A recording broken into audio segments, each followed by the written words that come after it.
Hi everyone, it's Miriam with a Y.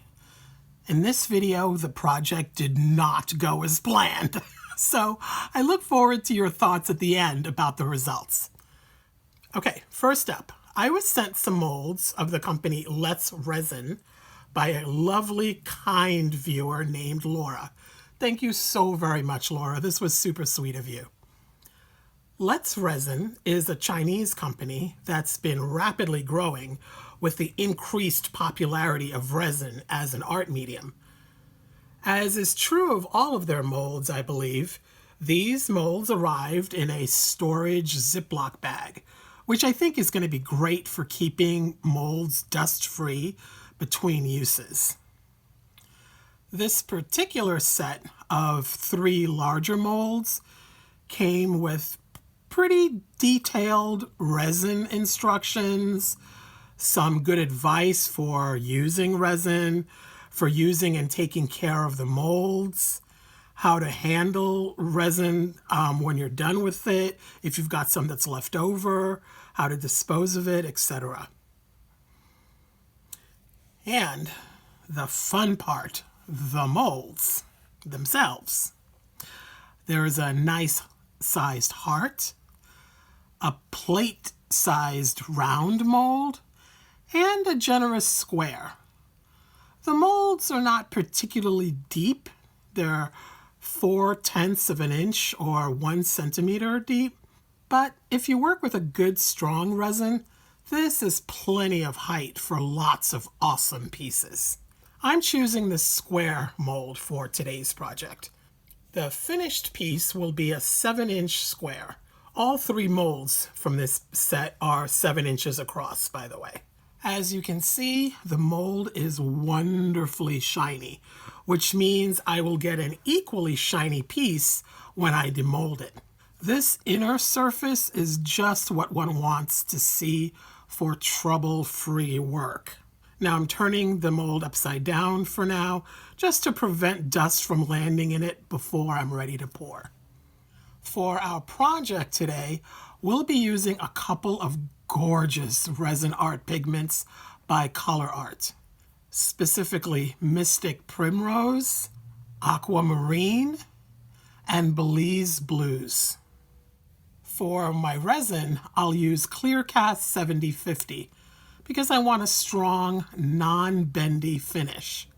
I'll use Pinata Blanco Blanco to color some of my resin white, and I'm going to use Pearl-X color Sparkle Gold for our shimmery flower center. I'm starting out by scooping a bit of all of our powder pigments into these cute little silicone cups for easy mixing and dispensing later. I'm adding a little extra gold powder because I want that bit of resin to be a bit thick.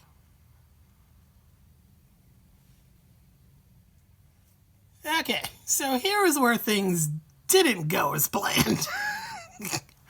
I don't know if I saw a butterfly or the phone rang or I started to daydream, but I got distracted. And then when I snapped out of it, I remembered that I had mixed up 6 ounces of resin for this, or about 180 milliliters. That's quite a bit of resin. And when I grabbed the cup, it was already rather warm. And that's not a good thing, because that meant the resin was now really thinking about curing. Like, soon. Now, if I had poured it all into the mold earlier, it would have stayed nice and liquid much longer, because the thin layer of resin spread out begins to cure much later than the same amount of resin stacked up tall in a cup. So yeah, I was already set up for not doing good. But like I said, this was 6 ounces of resin. I wasn't about to let it go to waste, so onward I went. I figured this could be a learning piece, if nothing else. So I proceeded to add some resin to each of the silicone cups to mix in the color. And then I poured the rest of my thick resin into the mold. I did a bubble check along all the edges and the corners. And then I reluctantly ran a heat gun as quickly as possible over the whole thing to pop remaining bubbles. Because, you see, adding more heat was not something I wanted to do much of because it was just going to make the problem worse. But I had to get rid of bubbles. Next, I started mixing in my Resin art pigments. They're beautiful, but you can probably see how thick the resin has become here as I'm mixing them in. Luckily, these pigments are so resin friendly. I mean, they are just designed to blend into resin easily. So because of that, they still blended in pretty painlessly, and they didn't clump up, thank goodness. Around this point, I stopped filming because I was thinking this was going to be a loss and therefore no video. So I didn't capture the fact that I added a few milliliters of 99% isopropyl alcohol to the little silicone cups to thin the resin and make it a little bit more pourable. In its thick state, it would have been almost impossible to pour in thin lines. So I'm going to say that each of these little cups has about 6 or 7 mils of resin and maybe 2 to 3 mils of isopropyl alcohol, which did help in thinning it. I then reconsidered and thought, oh, what the heck, film it. It might be interesting. So I turned the camera back on. But as you'll see when I pour it, adding alcohol to the white was not a great idea, or at least not as much as I added maybe. I charged ahead and added my sparkle gold to the center. I hadn't added alcohol to this because I wanted this to stay thick so that it wouldn't spread much. And then I used a little silicone mixing stick so as not to scratch the shiny new mold. I swirled in the gold mica, trying to enlarge it, enlarge the circle just a tad and hopefully round it off a bit. And now let's see what happens. As soon as I poured in the white, I saw the effect of the alcohol, or the excess alcohol. The lines were starting to bloom out. I should have predicted this, but oh no. I was just setting myself up for failure at this point. So to maybe salvage this, I decided to feather in the white a little bit to swirl it in. And I thought, okay, that's not bad. Let's continue. Then I started with the colors by adding some Belize blues. And I sort of made like a little flower shape with that. And I was a little encouraged at this point. And here you see me dragging the blobs inward to hopefully maintain a delicate look, because where the two petals would join, there'd be like a little sort of thickness of the blue that looked a little blobby to me, so I was just stretching that out. Next, I thought, well, how about a ring of Mystic Primrose around the whole thing? Now, as I did in a previous video, I thought I don't need to be perfect with this, because hopefully the flower will kind of correct itself along the way. What I didn't know yet was that these lines were not going to move. In resin flowers, the trick that makes them do their thing is that the lines soften and migrate toward the middle. But my resin was too thick, so my lines were just sitting there mocking me. So I thought, fine, be that way.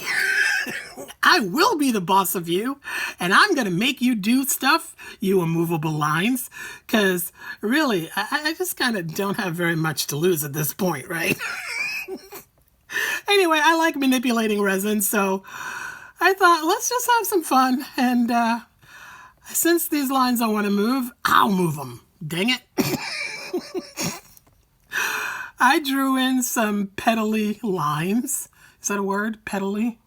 Well, you know what I mean. And I thought they were a bit dark sitting out there on their own, since they weren't going to be blending in with the rest of the flower. So I added white to them to lighten things up. It wasn't moving now either. So I swirled that in. To say that I was not loving this is such an understatement. I was not a happy flower making camper, I gotta say. So in an attempt to distract myself from what was happening before me, I drew in some leaf-like things in two corners. I'm hoping at this point that I can soften things up with the heat gun. So I pull that out. And again, because the resin is already curing, every time I hit it with the heat, yes, it softens the resin temporarily, but it then accelerates the curing that's already happening too fast for this to work nicely. So while it's hot, I've got a little window of movement where I can move things, and the flower kind of sort of moves a little bit, but within a couple of minutes, the resin cools off and stays warm just enough to continue to cure. Ugh, can you say ugh with me? Because I was saying ugh a lot. Okay, since this isn't what I was planning on, and I'm not expecting much to happen, I decided to play with it some more with the little silicone stick that I used before for the gold. I changed up the shape of the petals. First, I thought about just doing every other one, and then, as you'll see later on, I end up doing all of them. I fiddled with the leaves a little bit more, and then I just basically quit at this point. I turned off the camera and I started licking my wounds. But then I decided, just play. I mean, really, so I decided, okay, you know what? I'm just going to play to my heart's content with this. I heated the heck out of this resin to really soften it for a few minutes. And then I thought, you know what? Turn the camera back on again. And I went to town drawing lines in what I'm going to have to call my truly alien flower. It was challenging because the resin was really curing now. So I often got strings, like these little hairy strings from each pull, but I soldiered on. Oh my gosh, I sound so dramatic. But I decided I wanted to minimize all the negative space in the corners. Since the flower wasn't going to be able to spread on its own, I pulled some points into the empty spaces. Now, heaven only knows what's going on the other side, but you know what? It's going to be fun to see. For now, I'm putting it to bed, and we'll see what we get. Well, this did not change very much, but given the size, I am putting gloves on because this would be a fingerprint nightmare. I would be polishing this for days after taking this out of the mold. So that's why I put gloves on, because I don't want to have to deal with that. So, if I can figure this glove out. Ha! Alrighty, let's see what we have here. Well, I didn't expect this to change much because remember, the resin was already setting up when we started to work with it. So not much moved after the fact. There was definitely some movement, especially here in the greenery. That changed quite a bit, which I like actually. I like that it softened. It made it less obvious. And what's nice about this mold is you can already kind of get a really good idea of how things turned out without even demolding. So if you're impatient, and you can at least have an idea. But again, what's really nice about clear cast is that within 24 hours, this is completely hard and not bendy at all. All right, let's see if there's any difference between the top and the other side. I don't expect much because, like I said, there wasn't a lot of opportunity for movement, given that the resin was setting up.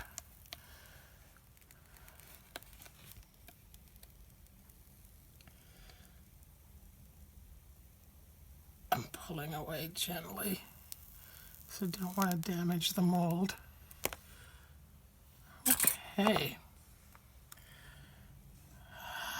You know, all right, it is different. And what's awesome about it compared to this side, I mean, this side's fun, you know, kind of spidery, kind of, but this side is so shimmery. Oh my word.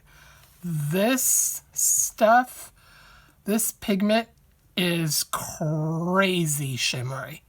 I mean, it just has an iridescence that, I mean, nothing else I work with does this. I mean, I've used mica, and mica certainly has a pretty shimmer, but this, like, for example, this is mica, right? But I mean, it's shimmery, but it's not iridescent. This stuff really is, and I so hope that that's being captured to some degree by the camera. Well, I am really quite happy with this. I really am. And I do like that we did get some softening for sure. And what's really interesting, I don't know if it's going to be apparent to you guys, but this, sorry about the glare, the center is really raised for me. I mean, it looks like it's almost popping off of the surface. It's has a very 3D quality to it. I am super happy with this mold. And I love the soft, gauzy feeling around these points that I dragged into the negative space. I like that we learned some things with this. So personally, I'm happy that I kept going. But what do you think? My ego can totally take it. I would really love to hear your thoughts about this and your ideas about this. Is this too weird? Is it a fail? Does the iridescent shimmer add to it? I love the shimmer. I think it's so pretty. But it may not be your thing, so I'd love to hear that too. Tell me in the comments what you would have done at any point along the way. And then go watch a video of mine where things, you know, kind of did go as planned. I'll put a couple on the screen for you right now. Thank you so much for sticking it out with me. And go let your creative nature shine, wherever it takes you. And don't be too rough on yourself if wherever it takes you isn't quite where you plan to go. See you soon. Bye now.